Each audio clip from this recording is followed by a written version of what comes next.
الحمد لله وكفى وسلام على حبيبه المصطفى أما بعد فأعوذ بالله من الشيطان الرجيم بسم الله الرحمن الرحيم إن الله وملائكته يصلون على النبي يا أيها الذين آمنوا صلوا عليه وسلموا تسليما اللهم صل على سيدنا ومولانا محمد معدن الجود والكرم وآلہ وأصحابہ الکرام وابنہ الکریم وبارک وسلم صلاة دائمة سرمدا ابدا بحمدہ تعالی وبکرم مصطفیٰ صلی اللہ علیہ وسلم۔ آج کی شب میں قرآن عظیم کے 18 پارے مکمل ہو چکے ہیں۔ اللہ عز و جل بقیہ قرآن عظیم کو تجوید کے ساتھ پڑھنے اور آپ سب کو سماعت کرنے کی توفیق عطا فرمائے۔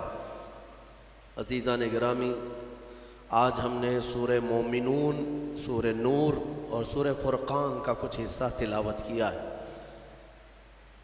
یہ سورتیں جہاں سے شروع ہو رہی ہیں، ان کی شروعات میں ہی ایک بہت بڑا اہم پیغام ایمان والوں کے لیے ہے۔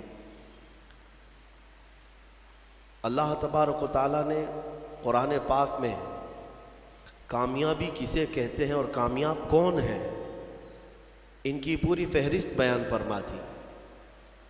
سکسیسفل لائف جس کو ڈھونڈتے ہوئے آج مارے ادھر ادھر سرگرداں ہیں ہمارے بچے، جس نے تمہیں پیدا کیا اس سے پوچھیں کہ سکسیس کیا ہے، کامیابی کیا ہے۔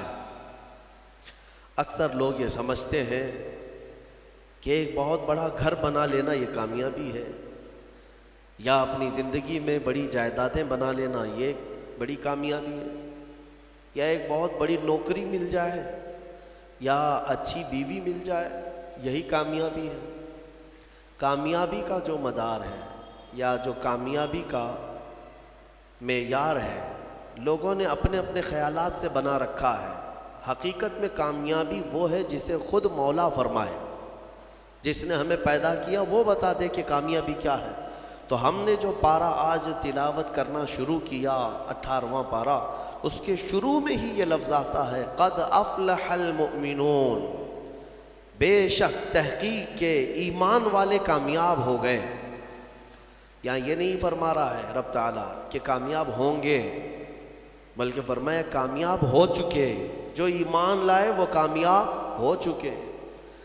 کبھی کبھار ایسا ہوتا ہے کہ تمہارے پاس بہت بڑی دولت ہے لیکن تمہیں خود ہی اندازہ نہیں اس چیز کا۔ تم ایک کامیاب قوم ایمان والوں کی، ہاں جو بظاہر تکلیفیں نظر آتی ہیں وہ کامیابی کے لیے معنی نہیں ہیں۔ ایسا نہیں ہے کہ اگر تمہارے کپڑے پیوند لگے ہوں تو تم کامیاب آدمی نہیں ہو، اگر تمہارا گھر جھونپڑی میں ہے تو تم کامیاب نہیں ہو، ایسا نہیں ہے۔ میں آپ سے آج ایک سوال کرتا ہوں، اس دنیا نے آج ترقی کے نام پر سائنس اور ٹیکنالوجی کو اتنا فروغ دے دیا ہے کہ نہ جانے ہمارے وہم و گمان میں بھی نہیں تھی وہ چیزیں وجود میں آ چکی ہیں۔ آپ دیکھ رہے ہیں ایک جگہ سے بیٹھ کر دوسری جگہ بات چیت کرنا اور ایک دوسرے کو دیکھ لینا اتنا آسان ہے کہ ہم اپنے پڑوس والے کو بھی نہیں دیکھ پائیں گے۔ دنیا نے بہت ساری چیزیں آسان کر دی، ٹیکنالوجی کا دور ہے۔ میں آپ سے ایک سوال کرتا ہوں کہ وہ ترقی یافتہ سائنس جو آسمان میں اڑنے والے مشینیں بنا دیا، جس پر تم سفر کر سکتے ہو، انٹرنیٹ کی دنیا میں کیا سے کیا بنا دیا، تمہارے ہاتھوں میں پوری دنیا لا کر گھیر کر رکھ دیا۔ میں ان سے سوال کرتا ہوں، اگر ترقی اور کامیابی اسی کا نام ہے تو پھر یہ آج تک عورتوں کی بلاತ್ಕಾری اور انہیں گلا گھونٹ کر مارنے والے واقعات ہوتے کیوں ہیں؟ جب انسان کی بہت ترقی ہو چکی ہو تو یہ عورتیں ماری کیوں جاتی ہیں، گھروں میں چوریاں کیوں ہوتی ہیں، ایک دوسرے کے قتل اب بھی کیوں ہوتے ہیں، یہ ڈکیت کیوں ہوتے ہیں، یہ ڈاکہ زنی، لوگوں کو لوٹنا، دھوکہ دینا، یہ کیوں ہو رہا ہے؟ آج بھی ہے یا نہیں ہے؟ زمانے جہالت میں جو ہو رہا تھا وہ سب کچھ ہے آج۔ ایک دوسرے کو قتل کرنا، مارنا، مال لوٹنا، عورتوں کی عزت لوٹنا، نہ جانے کتنی عورتیں سال میں عصمت دری کی شکار ہوتی ہیں، تمہیں اندازہ ہے؟ ہزاروں کی تعداد میں روز عورتیں عزت دے بیٹھتی ہیں درندوں کے ہاتھ میں۔ تو میں پوچھتا ہوں، اس ترقی یافتہ زمانے میں اگر کامیابی کا معیار یہی ہے جو آج آپ سمجھ رہے ہیں تو پھر یہ ساری چیزیں ختم کیوں نہیں ہوئی؟ آج بھی سونوگرافی کے ذریعے سے معلوم کر کے، رشوت دے کر کے ڈاکٹروں سے اگر پیٹ میں بچی ہو تو اسے پیٹ میں ہی مار دیا جاتا ہے۔ کیا یہ واقعات نہیں ہو رہے ہیں؟ آج بھی موجود ہیں یہ واقعات، آج بھی سب چیزیں موجود ہیں۔ اب میں آپ کے سامنے ایک بات یہ پوچھتا ہوں کہ اگر یہ تمام چیزیں آج بھی برقرار ہیں تو اس کا مطلب ہے کہ سائنس اور ٹیکنالوجی نے صرف میٹل پر ترقی کیا ہے، انسان پر نہیں۔ انسان پر جو ترقی ہوگی وہ اس کی روح پر ترقی ہو جائے، اور یہ انسان کی ترقی کہیں ہوتی ہے تو گنبد خضرا کی چھاؤں میں ہوتی ہے۔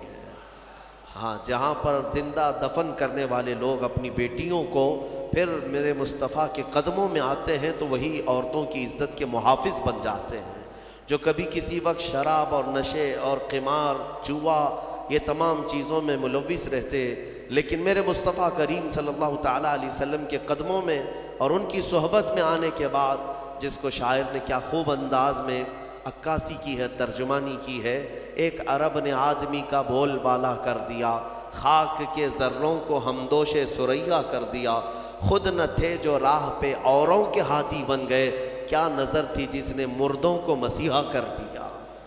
یہ ہے اصل ترقی۔ اب میں آپ کے سامنے عرض کرتا ہوں، میرا رب فرماتا ہے قد افلح المؤمنون، بے شک ایمان والے کامیاب ہو گئے۔ لیکن کون سے ایمان والے؟ اگر آپ سوال کریں کہ بھائی ہم بھی تو ایمان والے ہیں، ہم سب ایمان والے ہیں، ہماری کامیابی کی اللہ سند دے رہا ہے، تو کیا ہم لوگ سب کامیابوں میں سے ہیں؟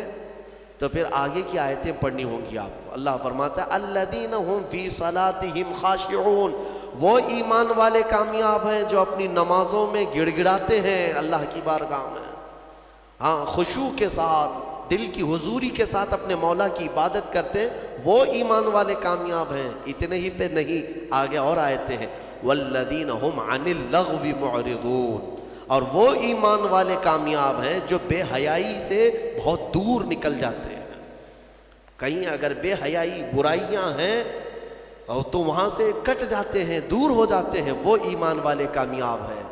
پھر والذین هم للزکاة فاعلون، وہ ایمان والے کامیاب ہیں جو زکوٰۃ کو صحیح طریقے سے ادا کرتے ہیں۔ والذین هم لفروجہم حافظون، یہ آیت بہت اہمیت کی حامل ہے۔ مولا فرماتا ہے وہ ایمان والے کامیاب ہیں جو اپنی شرمگاہوں کی حفاظت کرتے ہیں۔ یہاں تک ہے، اتنی صفات جس ایمان والے کے اندر آ گئی وہ کامیاب ہے۔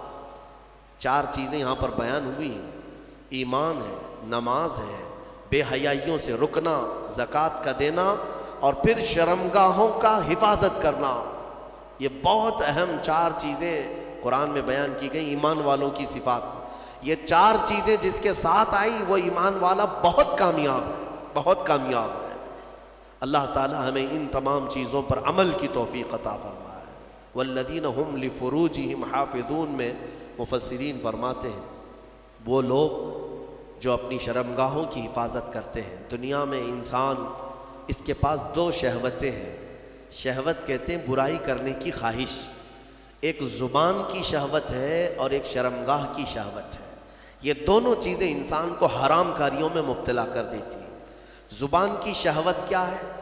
یہ نئی نئی چیزیں کھانا پسند کرتی ہے، اس کو جس چیز کی لت لگ جائے، چٹخارے جس کو کہتے ہیں، تو پھر یہ ہلکی پھلکی چیزوں پر صبر بھی نہیں کرتی، اور یہ زبان کی شہوت اس کو حرام حلال سب بھلا دیتی ہے۔ جب انسان کو چٹ لگ جائے کسی چیز کے کھانے کی تو پھر اب وہ یہ نہیں دیکھتا کہ یہ جو چیز میرے پاس کھانے کی آ رہی ہے وہ چوری کی ہے، حلال ہے یا حرام ہے۔ میاں گوشت کھانے کی خواہش ہو گئی تو یہ تحقیق کرنا بھی چھوڑ دیا، آخر یہ ذبح کیا ہوا ہے یا مرا ہوا ہے، کچھ پتہ نہیں۔ میں نے اس سے قبل بھی کئی مرتبہ اعلاناً یہ کہا ہے، ممبئی کی سرزمین پر ایک ہوٹل والے پیزا بیچ رہے ہیں، اور جو نان ویج پیزا ہے مسلم ہوٹل ہے، مسلم ہوٹل ہے، کھانے والے لے بھی جا رہے ہیں، پیزا کا شوق ہے۔ بعد میں پتہ چلا کہ ہوٹل کا مالک خنزیر کا گوشت بیچتا ہے، اس پیزے میں پورک ہے، پورک بیچا جاتا ہے۔ باضابطہ اس سے کسی نے فون کر کے پوچھا بھی کہ صاحب آپ تو مسلمان ہیں، آپ یہ سور کا گوشت کیسے بیچ رہے ہیں اس پزا میں؟ اس نے کہا جسے کھانا ہے وہ کھائے، میں جو نہیں کھانے والے ان کو نہیں بیچ رہا ہوں، ہمارے پاس کھانے والے بہت سارے آتے ہیں، ان کے لیے میں بیچ رہا ہوں۔ نعوذ باللہ من ذالک، یہ زبان کی شہوت ہے۔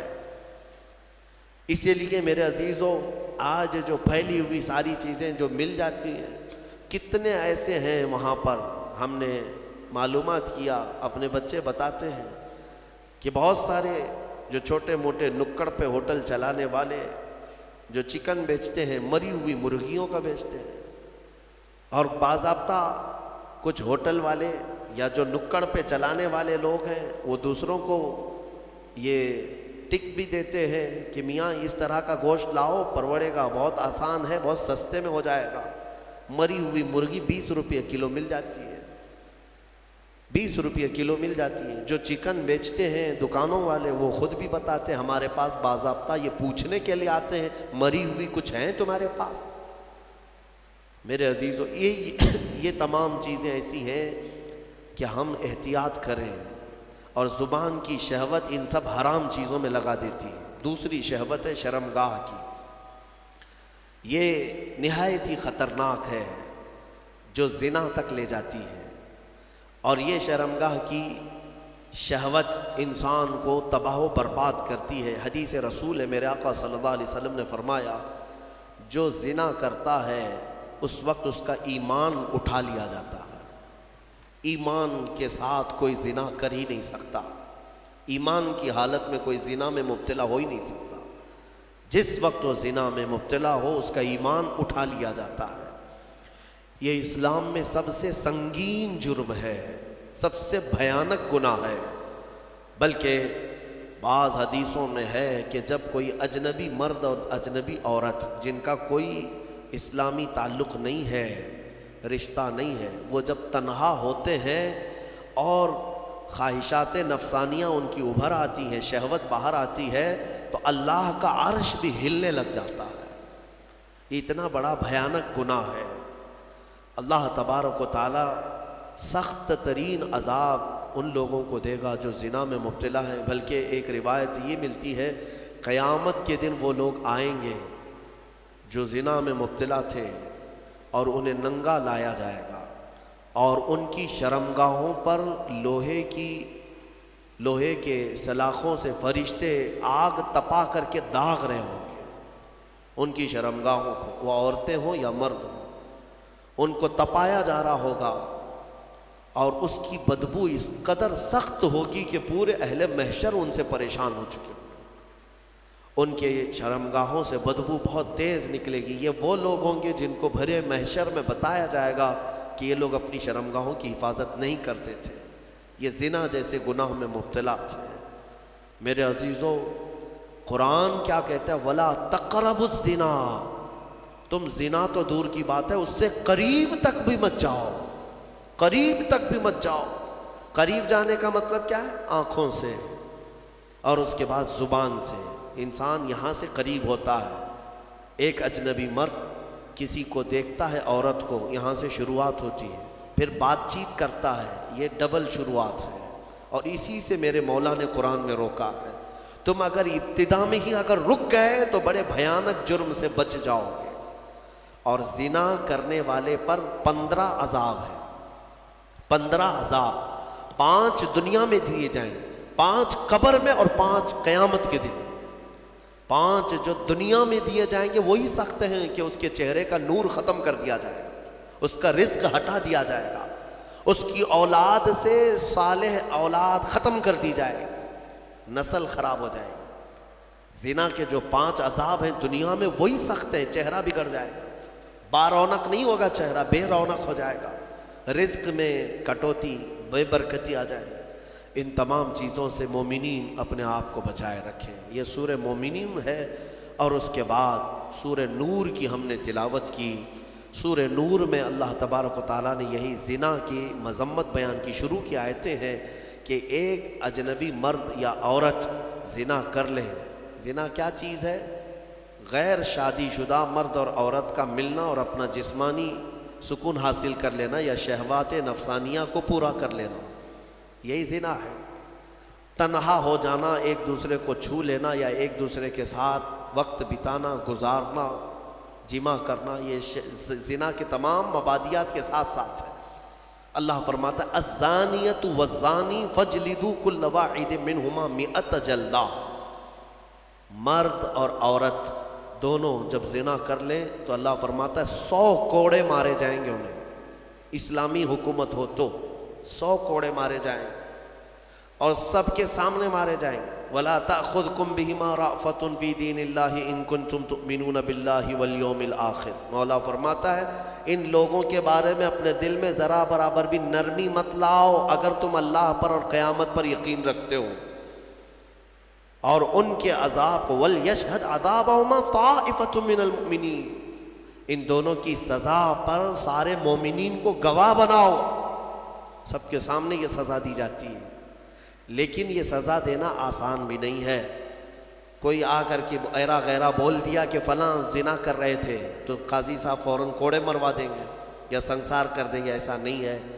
4 گواہ کا ہونا ضروری ہے جنہوں نے ایسا دیکھا ہو جیسے سوئی میں دھاگا پیروتے ہوئے دیکھا ہو، اور چاروں جو ہے وہ شرعی گواہ ہو، ہاں تب جا کر کے یہ زنا کا ثبوت ہوتا ہے، پھر اس کے اوپر سزائیں ہوتی ہیں۔ بہرحال یہ ایک بھیانک جرم ہے، اللہ تعالیٰ اس سے ہماری حفاظت فرمائے۔ اس میں آیت افک ہے، حضرت ام المومنین عائشہ صدیقہ رضی اللہ تعالیٰ عنہ پر بعض منافقین نے الزام لگایا تھا۔ غزوہ بنو مستلق ایک غزوہ جس میں حضور گئے تھے، ساتھ میں ام المومنین بھی گئی تھی۔ حضور جب بھی جہاد پہ جاتے، غزوہ پر جاتے، تو کوئی نہ کوئی حضور کی ازواج مطہرات میں ساتھ میں آپ کے ہوا کرتی تھی۔ اس غزوے میں حضرت عائشہ ساتھ میں تھیں۔ واپسی میں جب رسول کریم صلی اللہ تعالیٰ علیہ وسلم مدینے کی طرف آ رہے تھے، رات کو ایک جگہ پر قیام کیا، سب لوگوں نے قیام کیا، اور صبح ہونے سے پہلے پہلے کوچ کرنے کا حکم ہوا۔ حضور پاک صلی اللہ علیہ وسلم اپنے صحابہ سمیت کوچ کر گئے۔ ہوا یہ کہ حضرت عائشہ صدیقہ کا جو کجاوا اونٹ پر رکھا جاتا تھا، یعنی ایک پوری جھوپڑی ہوتی تھی، اسے اٹھا کر رکھا جاتا تھا، اٹھا کر کے پھر اتارا جاتا تھا زمین پر، تو وہ نیچے تھی، حضرت عائشہ اس میں بیٹھی نہیں تھی، ان کا ایک ہار کہیں چھوٹ گیا تھا، وہ ڈھونڈنے کے لیے نکلی تھی۔ صحابہ نے خالی کجاوا اٹھایا اور اونٹ پر رکھ دیا اور لے کر چل پڑے۔ ان کو ایسا لگا کہ ام المومنین اندر ہیں، چل پڑے۔ سفر بہت لمبا ہو گیا، صبح کا وقت تھا، حضرت عائشہ چھوٹ گئی پیچھے راستے میں، ان کا کھویا ہوا وہ جو ہار ہے اس کو تلاش رہی تھی۔ ہوتا یہ تھا کہ قافلے میں پیچھے ایک صحابی آیا کرتے تھے جو گرا ہوا سامان اٹھاتے ہوئے، کافی دور وہ چلتے رہتے تھے قافلے سے۔ اس وقت حضرت صفوان ایک صحابی ہیں، وہ پیچھے چلے آ رہے تھے، انہوں نے حضرت عائشہ کو تنہا دیکھا تو انہوں نے کہا انا للہ، یہ کیا ہو گیا، حضور کی زوجہ ہیں اور یہ اکیلی کیسے رہ گئی۔ تو بہرحال حضرت صفوان نے پورا سہارا دے کر حضرت عائشہ رضی اللہ تعالیٰ عنہ کو مدینے تک ساتھ لائے۔ مدینے جب پہنچے تو منافقین نے اتنی بات پر الزام لگانا شروع کر دیا، رسول اللہ کی زوجہ عائشہ کسی اور کے ساتھ تنہا چلی گئی تھی، معاذ اللہ۔ یہ بھیانک الزام تھا، تہمت، اس کے گناہ، یہ بھی اس کے بھی حدود آئے ہیں قرآن میں۔ اگر کسی مومن پر یا مومنہ پر آپ نے تہمت لگائی اور ثبوت نہیں لا سکے تو 80 کوڑے مارے جائیں گے، اور پھر زندگی بھر کبھی اس کی گواہی قبول نہیں کی جائے گی، وہ مردود الشہداء کہلائے گا۔ الزام لگانے والا، تہمت لگانے والا کسی پر، یاد رکھو آسان نہیں ہے کسی کے بھی بارے میں کچھ بھی تہمت لگا دینا، بہت بڑا گناہ ہے، بہت بڑا گناہ ہے تہمت لگانا۔ یہاں ایسی بیٹھے اٹھے نہ جانے کتنے بھیانک گناہوں کی تہمت کئی لوگوں پر لگا دیتے ہیں، ایسا ہے ویسا ہے، قیامت کے دن پکڑ ہوگی۔ حضرت عائشہ صدیقہ رضی اللہ تعالیٰ عنہ پر جو تہمت لگائی تھی، یہ کنٹینیو 1 مہینے تک معاملات مدینے میں چلتے رہے۔ حضرت عائشہ اپنے میکے چلی گئی تھی، حضرت ابوبکر کے گھر۔ حضور پاک صلی اللہ تعالیٰ علیہ وسلم انتظار کر رہے تھے کہ میرا رب کیا فرمائے گا، وہی کیا آئے گی، لیکن یہ امتحان کی گھڑی تھی۔ حضور پاک صلی اللہ تعالیٰ علیہ وسلم صحابہ کو بلاتے اور پوچھتے تمہارا میرے گھر والوں کے بارے میں کیا خیال ہے، میری زوجہ کے بارے میں کیا خیال ہے۔ جو عشق والے تھے انہوں نے عشق کی بولیاں بولی، حضرت عمر سے بلایا، پوچھا حضور نے تم کیا کہتے ہو؟ حضرت عمر نے کہا یا رسول اللہ صلی اللہ علیہ وسلم، جب رب تبارک و تعالیٰ نے آپ کے جسم پر مکھی کو پسند نہیں فرمایا تو آپ کی ازواج مطہرہ میں بدکار عورت کو کیسے پسند فرما سکتا ہے؟ یقیناً آپ کا گھر پاک ہے، اللہ تعالیٰ نے آیت تطہیر میں فرما دیا کہ محبوب ہم نے آپ کے گھر کو ہر برائی سے پاک رکھا۔ حضرت عثمان غنی نے بھی اسی طرح کی بات کی، کہا یا رسول اللہ صلی اللہ تعالیٰ علیہ وسلم، رب تبارک و تعالیٰ نے ہر علائش سے آپ کو پاک کیا ہے، تو آپ کے گھر پر اور آپ کی بستر پر اگر عائشہ کے اندر کوئی عیب ہوتا تو اللہ کبھی بھی اس چیز کو پسند نہ کرتا، بلکہ عائشہ کا نکاح اللہ کی مرضی سے آپ کا ہوا ہے۔ یہ چیزیں ہوتی رہیں، پھر 1 مہینے کے بعد اسی سورہ نور میں وہ آیت نازل ہو گئی۔ رب تبارک و تعالیٰ نے ام المومنین عائشہ صدیقہ کی پاکی بیان فرما دی، اللہ نے بیان فرمائی۔ اب اندازہ کرو یہ حضرت عائشہ وہ تنہا زوجہ ہیں میرے آقا کی جن کی پاکی مولا نے بیان کر دی قرآن میں، اور قیامت تک کروڑوں مسلمان ماں عائشہ صدیقہ کی پاکی تلاوت کرتے رہیں گے۔ ہاں، حضرت عائشہ کی پاکی کی تلاوت ہوتی رہے گی، قیامت تک ہوتی رہے گی۔ عزیزان گرامی، یہ آیت عفق بھی سورہ نور میں نازل ہوئی، تو چند آیتیں عرض کر کے میں اپنی گفتگو کو سمیٹتا ہوں۔ اللہ تعالیٰ نے فرمایا اے ایمان والو کسی کے گھر جاؤ، اللہ تعالیٰ فرماتا ہے یا ایھا الذین آمنوا لا تدخلوا بیوتا غیر بیوتکم حتی تستأنسوا، اپنے گھر کے علاوہ کسی دوسرے کے گھر میں جا رہے ہو تو سلام کر لو پہلے۔ ہاں، سلام کر لو، سلام کر کے گھر میں داخل ہونا ضروری ہے۔ اور یہاں تک کہ آداب میرا مولا خود بیان کر رہا ہے کہ تم کسی کے گھر جاؤ تو دستک دو، اور دستک دے کر کے 1 بار 2 بار، تیسری مرتبہ اگر جواب نہیں آیا تو پلٹ جاؤ، حدیث پاک میں بھی ہے۔ ضروری نہیں ہے کہ دروازہ توڑ کے اندر جاؤ گے، ہاں، اور کنٹینیو کھٹکھٹاتے کھڑے ہو جاؤ گے آدھے گھنٹے تک۔ یہ آداب ہیں شریعت کے۔ اور پھر یہ فرمایا حدیث میں ہے کہ کسی کے گھر جاؤ تو سامنے بالکل دروازے کے نہ کھڑے ہو جاؤ، بلکہ تمہیں دائیں جانب کھڑے ہونا چاہیے۔ اگر دروازہ کھلے کوئی اجنبی عورت ہو تو تمہارا آمنا سامنا نہ ہونے پائے، بے پردگی نہ ہونے پائے۔ یہاں تک کہ گھروں کو پردہ لگانے کا حکم بھی میرے آقا نے فرمایا۔ اور اگر کسی گھر پر پردہ نہیں ہے، گزرنے والے آپ میں سے کوئی ہو، کوئی بھی ہو، اگر مومن گھروں میں اندر نظر ڈالتا ہے کوئی راستہ چلتے ہوئے عورتوں کے اندر اوپر، حضور نے فرمایا گھر والے یار ہے وہ چاہے تو پتھر اٹھا کر اس کی آنکھ پھوڑ دے، اللہ سوال نہ فرمائے، اللہ اس کے ہاں اس کا مواخذہ نہیں ہوگا۔ یعنی یہ بتانا مقصود ہے کہ یہ کس قدر گناہ ہے۔ گھروں کے اندر نگاہیں ڈالنا، آنکھیں ڈالنا بہت بڑا گناہ ہے۔ اور یہی چیز اللہ تعالیٰ قرآن میں فرماتا ہے کہ کسی گھر جاؤ، کسی کے گھر جاؤ، اور اگر تمہیں لوٹ جانے کا حکم دیا جائے تو لوٹ جاؤ۔ یہاں سے میں ایک اس سے تفریح کرتے ہوئے ایک بات یہ بھی عرض کر دوں، کسی کو فون کرتے بھی ہو تو کچھ لوگ جو ہے ایک بار میں 10 20 بار اس کو کال کرتے ہی رہتے ہیں کنٹینیو۔ یہ بھی آداب میں سے ہے۔ 2-3 مرتبہ اگر تمہیں جواب نہ ملے تو رک جاؤ۔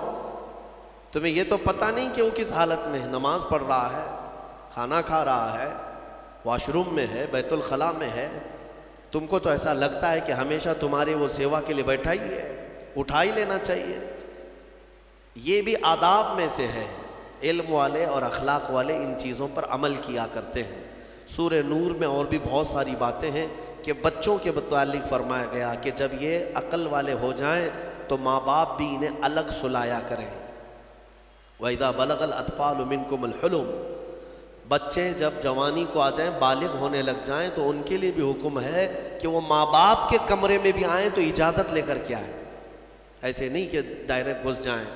بچے جب شعور والے ہو جائیں ان کو یہ سب آداب گھروں کے سکھائے جائیں کہ گھر میں آنے کے آداب کیسے ہیں۔ ماں باپ اگر تنہا بیٹھے ہیں تو بچہ کیسے آ جائے گا، وہ بھی دستک دے کر کے آئے، اجازت لے کر کے آئے۔ یہ بچوں کو تعلیم و تربیت دی جائے۔ اللہ تبارک و تعالی ہمیں اخلاق حسنہ عطا فرمائے، رسول کریم صلی اللہ تعالیٰ علیہ وسلم کے اخلاق پر عمل کی توفیق عطا فرمائے۔ وآخر دعوانا ان الحمد للہ رب العالمین۔ السلام علیکم۔